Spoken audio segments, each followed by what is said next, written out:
So today we are taking a shower at the truck stop. So first of all, before I go at the truck stop, I always look on our Vanlander, make sure that I'm allowed to go to that truck stop and see if there are a little bit of the review.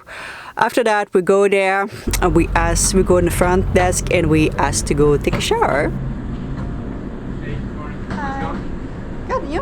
Good, thanks. For a shower? Yeah. This time the guy opened the door for me. Most of the time the shower at the truck stop are nicer than you might think, but I must admit this one was not the greatest one. It was a little bit dirty, but it still did the job.